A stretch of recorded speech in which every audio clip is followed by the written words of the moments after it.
Hello my dear students, आप लोगों का इस नए क्लास में स्वागत है। आज की हम अपनी इस नए क्लास में हम पढ़ने वाले causes of law productivity of agriculture. इसके जस्ट प्रीवियस क्लास में हम लोगों ने स्टार्ट किया था अपना चैप्टर एग्रीकल्चर सेक्टर। इसमें हम लोगों ने ये देखा था कि एग्रीकल्चर सेक्टर में क्या क्या चीज़ों को इंक्लूड करते हैं, why it is considered as a backbone of economy. Plus हम लोगों ने ये देखा था present situation of agriculture sector in India, और we can call it importance of agriculture sector for India, right. अब हमें ये समझना है कॉजेज ऑफ लो प्रोडक्टिविटी हमारे यहाँ पर यानी इंडिया की मैं अगर बात करता हूँ तो क्या ऐसे रीजन है जिसकी वजह से एग्रीकल्चर सेक्टर की जो प्रोडक्टिविटी है वो काफी लो है, राइट। वो कुछ रीजंस जो है वो रीजंस हमें पढ़ना है। रीजंस को बेसिकली तीन पार्ट्स में डिवाइड किया गया है। इंस्टीट्यूशनल पार्ट है आपका, टेक्नोलॉजिकल पार्ट है और अदर पार्ट है, और इनके अंदर भी सब हेड्स हैं, राइट। ये मेन हेडिंग है आपका, इनके अंदर सब पॉइंट्स है। तो स्टार्ट करते हैं वन बाय वन। सबसे पहला आपका पॉइंट है इंस्टीट्यूशनल फैक्टर्स। क्लास आगे बढ़ाए उससे पहले वीडियो को शेयर जरूर कर देना अपने उन दोस्तों के साथ जिनको इसकी जरूरत है, जो आपके अच्छे फ्रेंड्स हैं और जो आपके साथ पढ़ रहे हो, राइट। और अगर कोई ऐसा है जो जिसको आपको पता है कि उनको इस टॉपिक की जरूरत है, आप उनके साथ जरूर शेयर करें। प्लस वीडियो को लाइक करें, चैनल को सब्सक्राइब करें, ताकि जो आपका सपोर्ट है वो मुझे मिले और हमारी जो फैमिली है, यूट्यूब फैमिली जिसको हम बोलते हैं, वो काफी बड़ी बने, राइट। तो स्टार्ट करते हैं टॉपिक। ये सारी चीजें आप करते रहेंगे मैं उम्मीद करता हूं, लेकिन हमारा जो मेन चीज है पढ़ाई, वो भी शुरू करते हैं। सबसे पहला पॉइंट है इंस्टीट्यूशनल फैक्टर्स, जिसमें हमारा फर्स्ट पॉइंट है लैंड रेवेन्यू कलेक्शन सिस्टम। पहला पॉइंट क्या है? Land revenue collection system. ये हम बात करेंगे अंग्रेजों के जमाने से। थ्री रेवेन्यू कलेक्शन सिस्टम, तीन रेवेन्यू कलेक्शन सिस्टम था। एक जमींदारी सिस्टम, महलवारी सिस्टम और रेतवाड़ी सिस्टम। सिचुएशन क्या हुआ था कि उस टाइम पर उन लोगों ने, यानी जो अंग्रेज आए थे, ब्रिटिशर्स आए थे, उन लोगों ने सभी जमीनों पर, यूं कहो कि सभी जो मेन लोग थे, ठीक है, जमीनों को अभी साइड में करते हैं, लैंड को साइड में करते हैं, जो हमारे कंट्री के मेन मेन लोग थे, राइट, जो बहुत ज्यादा पैसे वाले थे, जो पावरफुल थे, उन सभी पर अपना कंट्रोल कर लिया था। कंट्रोल करने का मतलब उनको अपने साथ मिला लिया था।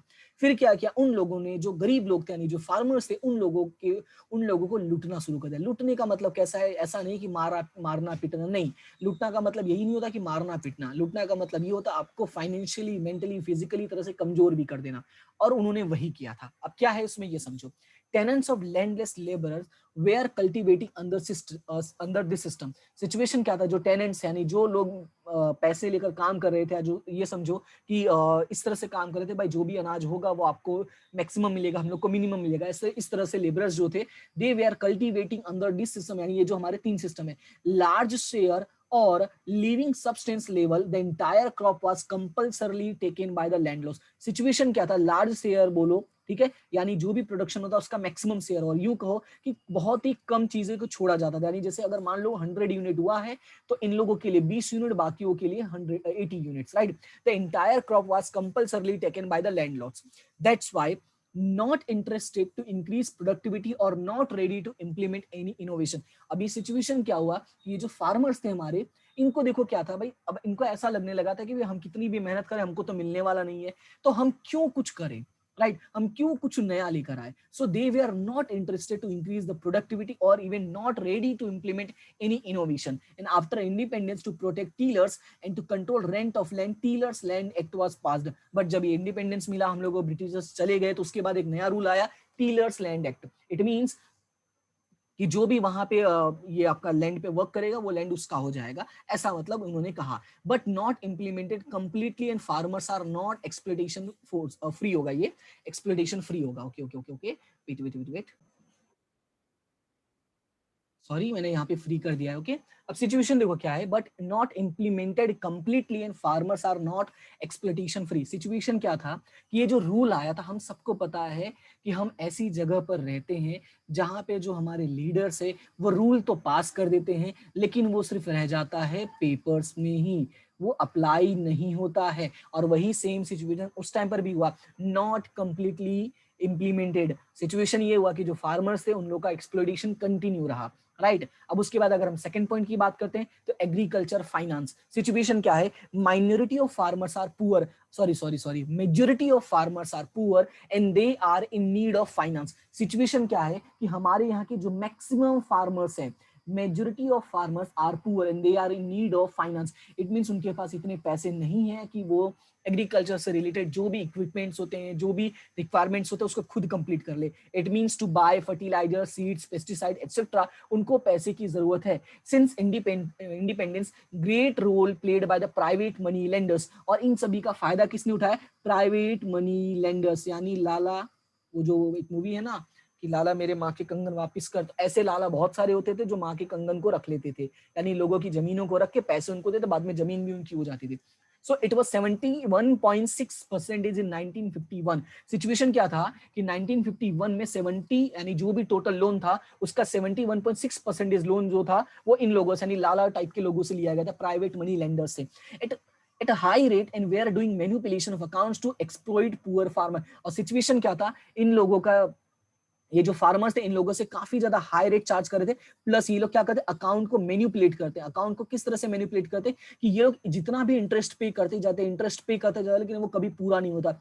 यानी तुम, तुम्हारे बाप, तुम्हारे दादा परदादा सब उसी में लगे रहते। बोलते हैं ना कि मैं तुमसे भी काम कराऊंगा, तुम्हारे बच्चे से भी काम कराऊंगा, तुम्हारे बच्चे के बच्चे से भी काम कराऊंगा। ये उस टाइम का इनका टारगेट रहता था, उस टाइम का ये ना प्लान लेके चलते थे ये जो प्राइवेट मनी लेंडर्स थे। और यही वजह था कि जो हमारे फार्मर्स थे उनका एक्सप्लोइटेशन कंटिन्यू चल रहा था, right. And after independence, government nationalized bank reduces importance of money lenders। But situation क्या हुआ कि after independence धीरे धीरे गवर्नमेंट ने क्या किया कि बहुत सारे बैंक्स को नेशनलाइज कर दिया, यानी लोगों का ट्रस्ट इंक्रीज हो गया, and reduces importance of money lenders. और सिचुएशन ये हुआ कि जब नेशनलाइज्ड बैंक आ गए तो इनकी वजह से जो मनी लेंडर्स थी इनकी वैल्यू क्या हो गई, धीरे धीरे डाउन होती गई, क्योंकि लोगों का जो ट्रस्ट था वो बैंकों पे वापस स्टार्ट होने लगा। In government expanded institutional agriculture finance by constructing, और गवर्नमेंट ने क्या किया, इंस्टीट्यूशनल ये जो एग्रीकल्चर फाइनेंस है ये भी बनाया था। क्या किया था उन लोगों ने, रीजनल रूरल बैंक इन 1975, यानी आरआरबी जिसको बोला जाता है, उन्होंने आरआरबी का एस्टेब्लिशमेंट किया था 1975 में,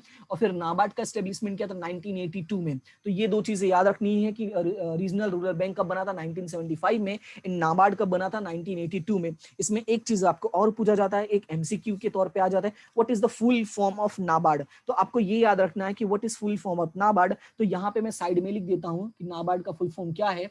नाबार्ड का फुल फॉर्म है नेशनल, एक मिनट,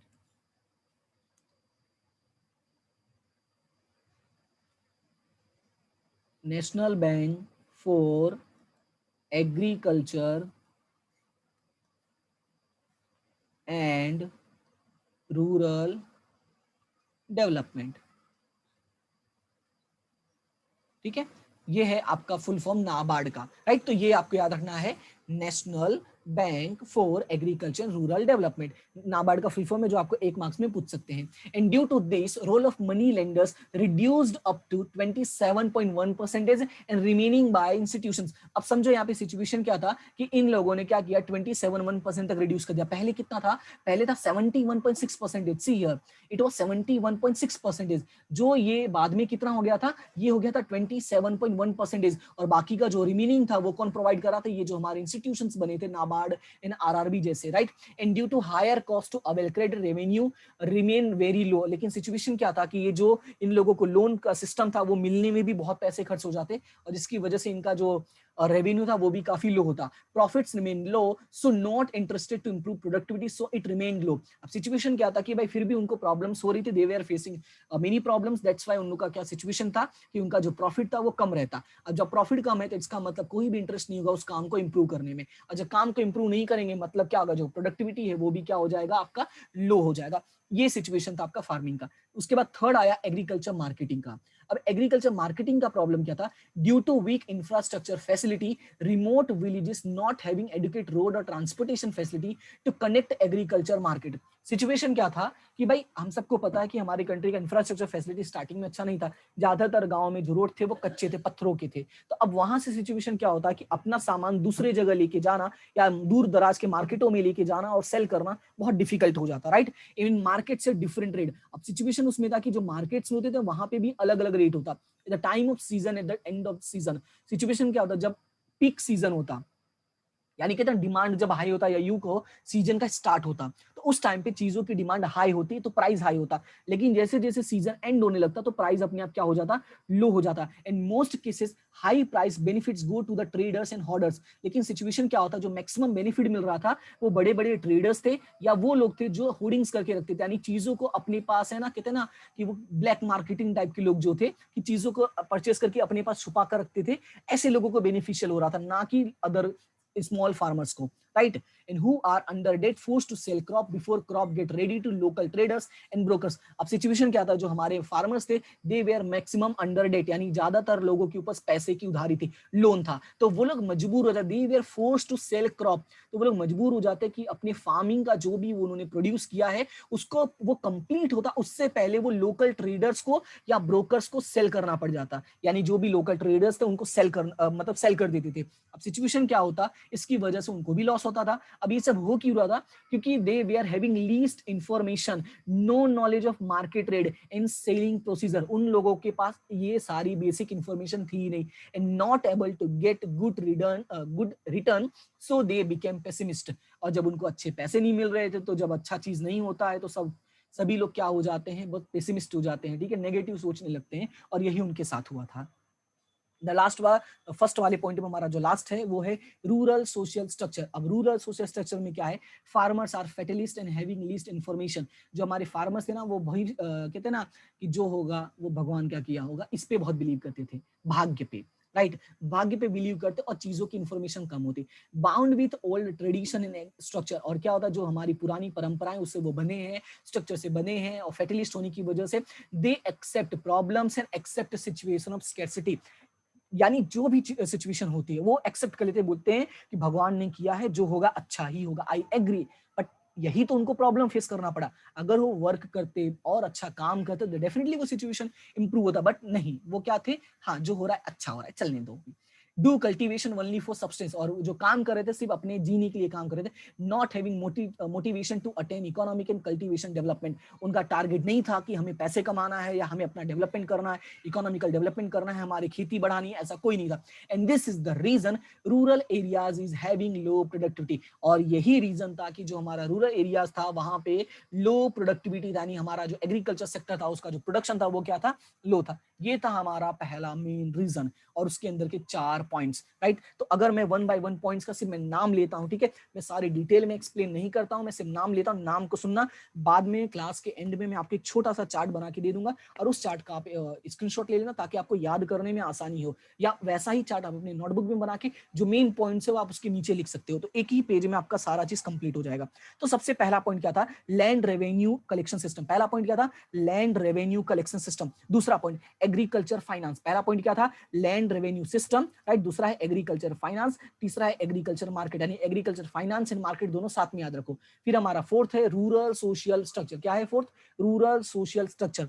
अब बात करते हैं नेक्स्ट प्रॉब्लम की, तो नेक्स्ट प्रॉब्लम है आपका टेक्नोलॉजी फैक्टर्स। अब टेक्नोलॉजी फैक्टर्स में क्या है, utilises old technology equipments ideology and techniques. Situation ये था कि जो हमारे फार्मर्स थे वो नई टेक्निक्स को यूज करने में डर रहे थे, they were using old technology, old equipment, old ideology, जो पुरानी बातें थी उसी को लेके चल रहे, सोच को लेके, टेक्निक्स को। And even in present time farmers use plough and block instead of tractor. Even आज के टाइम पर भी बहुत सारे जो फार्मर्स है वो बैलों का यूज करते हैं, हल और बैलों का यूज करते हैं। आपने मूवीज में देखा होगा, पुरानी मूवीज में देखा होगा कि वो आगे 2 बैल बांध देते और एक लकड़ी का होता था उसमें से नुकीला लगा होता और उससे खेत जोते थे। अगर आपने नहीं देखा है तो आपने वो सुल्तान का जो सॉन्ग है ना, ठीक है, जो उसका टाइटल सॉन्ग है उसमें देखोगे तो सलमान खान उसी से खेत अपनी एक्सरसाइज करता है, तो वो आपको दिखेगा।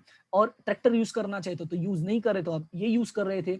इन traditional seeds instead of hybrid beats, sorry hybrid seeds. Situation क्या था कि मार्केट में हाइब्रिड सीड्स अवेलेबल थे, बट वो क्या यूज कर रहे थे, जो ट्रेडिशनल सीड्स सब वही यूज कर रहे थे। In cow dung as a manure instead of chemical based fertiliser, और वो गाय की जो गोबर्स होते, आई मीन गोबर्स बोल रहा हूँ, सॉरी, जो गाय की गोबर होता था उसी को एज अ खाद के तौर पे यूज कर रहे, यानी मैन्योर फर्टिलाइजर्स के तौर पे यूज कर रहे थे। बट सिचुएशन क्या था कि जो केमिकल बेस्ड फर्टिलाइजर्स हमारे पास अवेलेबल थे बट वो इसको यूज नहीं कर रहे थे। And less proportion of pesticides and newer technology, because of this productivity remain slow. Situation क्या था कि लेस प्रपोर्शन ऑफ पेस्टिसाइड्स, यानी जो दवाइयां थी वो कम यूज कर रहे थे, and fewer technology, new year नहीं होगा, ये फ्यूअर होगा, ठीक है, बहुत ही कम टेक्नोलॉजी यूज कर रहे थे, और जिसकी वजह से सिचुएशन क्या था, हमारा जो प्रोडक्टिविटी था, हमारा मतलब एग्रीकल्चर सेक्टर का, वो क्या था, लो था, राइट। ये आपका second reason technological factor.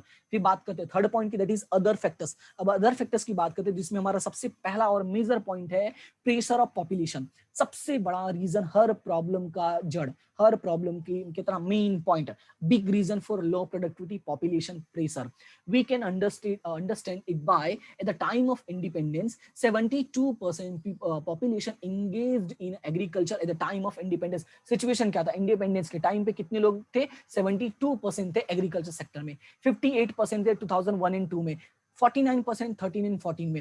Reduce, कम हुआ है, देख रहे हो ना, कम हुआ है, लेकिन अभी भी मैक्सिमम लोग किसमें है, एग्रीकल्चर सेक्टर में। Reduce but still higher than other sectors, and total produce and income is being distributed among the mass population, that's why shows low productivity of labor। अब सिचुएशन क्या है कि मान लो 100 में से, ठीक है, 49 लोग तो फार्मिंग में जुड़े हुए और कमा कितना रहे हैं, मान लो 50 रुपए ही कमा रहे हैं, ठीक है, पूरी कंट्री, यानी पूरा कंट्री अगर हमारा 100 रुपए कमा रहे तो मान लो 50 रुपए फार्मिंग से कमा रहे, पर ऐसा फैक्ट नहीं है। फैक्ट है कि 20 to 25 रुपीज ही अर्न करते हैं ये लोग, राइट। तो अब सिचुएशन, अगर मैं इसको 50 लोगों के बीच में डिस्ट्रीब्यूट करता तो सबको 50 पैसे ही मिलेंगे, 0.5 रुपीज मिलेगा। ये एक सिंपल सा मैंने सिनारियो एक्सप्लेन किया है। अगर इसको लैक्स में, करोड़ में कन्वर्ट करोगे तो भी यही सिचुएशन आएगा, राइट। तो इसकी वजह से हमारा जो प्रोडक्टिविटी होता है वो क्या दिखता है, लो दिखता है, राइट।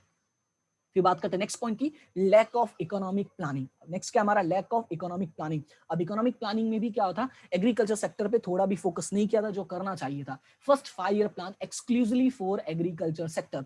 देखो अब सिचुएशन क्या था, जो फर्स्ट 5 ईयर प्लान था उसमें कैसा था, वो उसमें कहीं भी एग्रीकल्चर सेक्टर को कंसिडर नहीं किया था। From second 5 year plan, sorry उल्टा बोल दिया मैंने, जो हमारा फर्स्ट 5 ईयर प्लान था, okay it was my mistake, sorry, क्या लिखा हुआ है, फर्स्ट 5 ईयर प्लान, यानी जो हमारा फर्स्ट 5 ईयर प्लान था 1951 से 56 वाला, उसमें उन लोगों ने क्या किया था, एग्रीकल्चर सेक्टर पे फोकस किया था, लेकिन एग्रीकल्चर सेक्टर को प्रॉपर डेवलपमेंट नहीं हुआ, तो उनको क्या लगा अब इसका कुछ नहीं हो सकता, उन्होंने क्या किया, तुरंत शिफ्ट कर लिया अपने आप को इंडस्ट्रियल सेक्टर पे। नेक्स्ट 5 ईयर प्लान से, यानी सेकंड 5 ईयर प्लान से उन्होंने क्या किया, इंडस्ट्री सेक्टर पे फोकस कर लिया।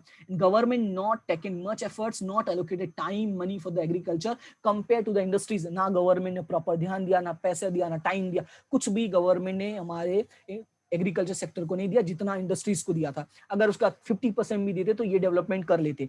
Irregular and slow development has not given help to it due to the fact that the agriculture sector is in worrisome condition. Situation क्या है, इरेगुलर एंड स्लो डेवलपमेंट। अब इसका क्या है, इरेगुलर, क्योंकि हम सब पता है कि जो एग्रीकल्चर सेक्टर है वो ज्यादातर है ना नेचुरल पे डिपेंडेंट है, यानी मानसून पे डिपेंडेंट है, और उसकी वजह से क्या होता है, हमारे यहाँ पे सारी चीजें जो होती है स्लो होती रहती है, and has not given help to it, और इसकी वजह से इस पे कोई भी हेल्प नहीं हुआ है। And due to that the fact that the agriculture sector is in worrisome condition, और इसी वजह से जो हमारा एग्रीकल्चर सेक्टर है वो कहीं ना कहीं प्रॉब्लम में है, राइट। तो ये हमारा है रीजंस। क्या ये रीजंस हैं जिसकी वजह से हमारे इंडिया में जो एग्रीकल्चर सेक्टर का प्रोडक्टिविटी है वो काफी लो है। अब मैं बात करता हूं जो चार्ट की, जो मैंने चार्ट कहा था कि मैंने बनाया है, तो हम उस चार्ट पे भी फोकस कर लेते हैं। ये जो पॉइंट हमने डिस्कस किया उसी पॉइंट्स को यहाँ पे एक छोटे से चार्ट में मैंने कन्वर्ट कर दिया। इसका स्क्रीनशॉट ले लेना, और इसको जैसा मैंने यहाँ पे लिखा है वैसे आप नोटबुक में भी लिख सकते हो, और इसी के नीचे से मेन बातें लिख सकते हो। देखो इतने में आपका मेन पॉइंट हो जाएगा, इतने में आप मेन बातें लिख के खत्म कर सकते हो, ठीक है। तो सबसे पहला क्या पॉइंट था, इंस्टीट्यूशनल फैक्टर। पहला पॉइंट क्या था, इंस्टीट्यूशनल फैक्टर। दूसरा पॉइंट था टेक्नोलॉजिकल फैक्टर, और तीसरा पॉइंट था आपका अदर फैक्टर। देखिए मैं ये चार्ट क्यों आपको बना के समझा रहा हूँ, उसका रीजन ये है, जब आप एग्जाम में आंसर्स लिखते हैं तो सबसे पहला जो हमारा जो एग्जामिनर होता है या जो चेकर होता है उसका सबसे पहला जो नजर जाता है वो आपके इन्हीं चीजों पर जाती है, पॉइंट्स पर, कि आपने पॉइंट्स लिखा है या नहीं लिखा है। इसीलिए मैं पॉइंट्स आपको हाईलाइट करता हूँ कि पॉइंट्स पे फोकस करो। पॉइंट्स पे फोकस करोगे तो अंदर की चीजें तो याद हो ही जाएंगी, राइट। तो पहला जो मेन 3 पॉइंट का, institutional factor, technological factor and other factor. फिर इंस्टीट्यूशनल फैक्टर में आपके 4 चीजें हैं। लैंड रेवेन्यू कलेक्शन सिस्टम, पहला क्या है, लैंड रेवेन्यू कलेक्शन सिस्टम। दूसरा है एग्रीकल्चर फाइनेंस। तीसरा है एग्रीकल्चर मार्केटिंग। एंड चौथा है रूरल सोशल स्ट्रक्चर। तो इसके अंदर जो जो चीजें मैंने बताई हैं, और कुछ चीजें तो आप देखो एक बार रीड करोगे तो आपके दिमाग में फिट हो जाएगा, कुछ चीजें जो आपको याद रखना है, तो जो आपको याद रखना इंपॉर्टेंट है वही इसके नीचे लिख लेना। ठीक है। तो आपको नोट्स बनाने में आसानी होगा, ये टेक्निक्स आप यूज करके अच्छा नोट्स बना पाओगे और एग्जाम टाइम में अच्छी प्रिपरेशन कर पाओगे, राइट।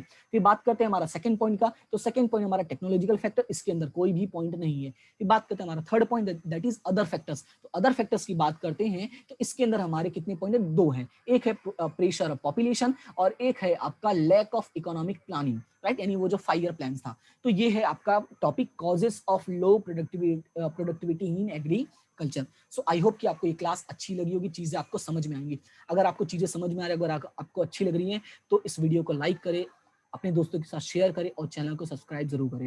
हमारी फैमिली इंक्रीज होगी तो मोटिवेशन मिलेगा, चीजें अच्छी आपको मिलती रहेंगी, ठीक है। तो मैं ज्यादा यहाँ पे चीजें नहीं बताऊं क्योंकि ये हमने वीडियो में स्टार्टिंग में एक बार बोल दिया था, तो उम्मीद करता हूँ कि आप ये सारी चीजों को कंसिडर करेंगे, राइट। बस एक चीज याद रखना है, क्या, हंसते रहना है, सीखते रहना है और आगे बढ़ते रहना है, ठीक है। तो मिलते हैं हम अपने नेक्स्ट वीडियो में, तब तक हंसते रहिए, मुस्कुराते रहिए और आगे बढ़ते रहिए। Okay, thank you so much and have a good day.